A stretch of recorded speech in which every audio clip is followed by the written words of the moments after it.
ataupun ya kita berternak misalnya Ibu. Kalau ternak kita sakit, apakah kita juga menggunakan antibiotik? Ataukah seberapa penting kira-kira antibiotik untuk kesehatan hewan? Kira-kira seperti itu. Gimana Ibu? Ya, seperti apa yang disampaikan oleh Dr. Sri tadi, bahwa dengan Ibu juga bahwa tidak semua penyakit itu dapat diobati dengan antibiotik. Tentunya tadi dijelaskan oleh Ibu Sri juga bahwa penyakit-penyakit yang dapat diobati dengan antibiotik itu pada hewan itu adalah penyakit-penyakit yang disebabkan oleh bakteri. Ya, tentunya di hewan juga ada penyakit-penyakit yang disebabkan oleh bakteri. Itu yang kita gunakan di dalam dunia peternakan. Nah, obat-obat untuk bakteri ini itu kalau dipergunakan sesuai dengan aturan yang telah ditetapkan, itu tentunya akan bermanfaat untuk hewannya sendiri, ya, atau ternaknya sendiri. Tetapi apabila antibiotik ini tidak dipergunakan sesuai aturan, itulah yang akan berdampak nanti kepada hewannya dan juga nanti kepada hilirnya nanti itu adalah kita sebagai yang akan mengkonsumsi dari produk akhir dari peternakan itu sendiri. Sebelum kita menuju hilir, mungkin kita balik ke depan sedikit Ibu. Kira-kira seberapa sering penggunaan antibiotik untuk hewan ataupun peternakan? Seberapa sering? Apakah memang sering itu lumrah kita menggunakan antibiotik atau tidak?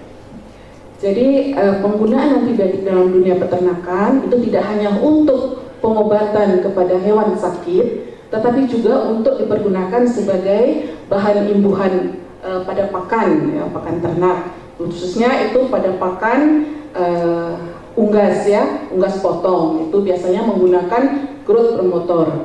Nah, seperti saya sampaikan tadi, apabila bahan imbuhan itu dipergunakan sesuai dengan aturan, maka tidak akan menimbulkan bahaya. Tetapi kenyataannya dalam penerapannya tidak seperti itu. Jadi adanya persaingan usaha, kemudian adanya SDM yang tidak memiliki kompetensi untuk menggunakan itu, sehingga biasanya pelaku usaha itu dalam mendapatkan keuntungan yang lebih itu menggunakan produk-produk antibiotik yang tidak yang tidak diizinkan untuk dipergunakan dalam pakan ternak, sehingga itulah yang berakibat terjadinya residu pada produk akhir kita. Oke, ini cukup menarik ya Bapak Ibu. Kalau Bapak Ibu mendengarkan mengenai growth factor yang ternyata dari antibiotik bisa membesarkan ayam, misalnya seperti itu kurang lebih ya. Itu cukup mengagetkan kira-kira. Dari sudut pandang Ibu Erika sendiri sebagai mungkin yang suka masak ataupun yang mengkonsumsi sehari-hari, kira-kira mengetahui fakta seperti ini bagaimana Bu?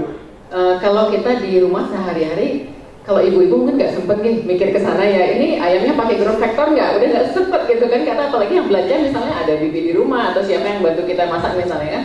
Artinya itu sudah hampir tidak pernah ada di pikiran kita di ibu-ibu ya. Tapi talk show seperti ini akan mengingatkan kembali bahwa ada ternyata yang bisa digunakan di unsur antibiotik itu sebagai growth factor.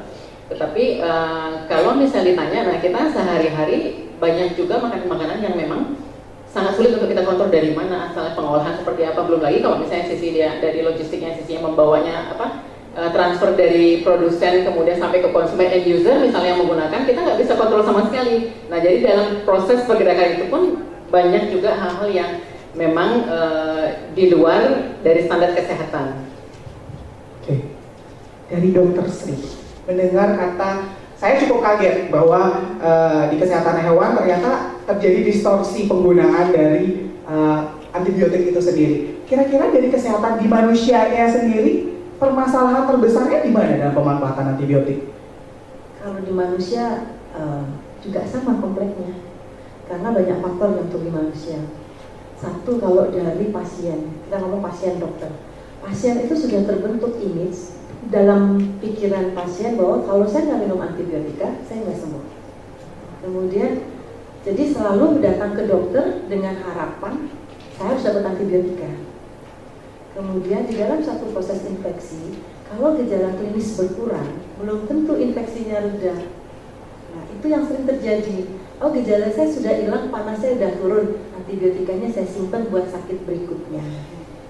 atau saya bagi buat anak saya nanti. Hemat kan, antibiotika mahal. Nah itu terjadi dari segi user, dari segi pengguna, harapan dan juga kekurangan pahaman bahwa antibiotika terus diminum dosis dengan ketentuan. Ada ketentuan khusus ya dok? Ada ketentuan dosis. Jadi walaupun kayaknya udah enak, tapi infeksinya belum selesai. Kumannya masih pingsan-pingsan deh istilahnya, belum mati ya. Dan ingat, kuman itu makhluk hidup yang dia bisa melakukan perlawanan, dia bisa berubah, bermutasi menjadi resisten. Oke.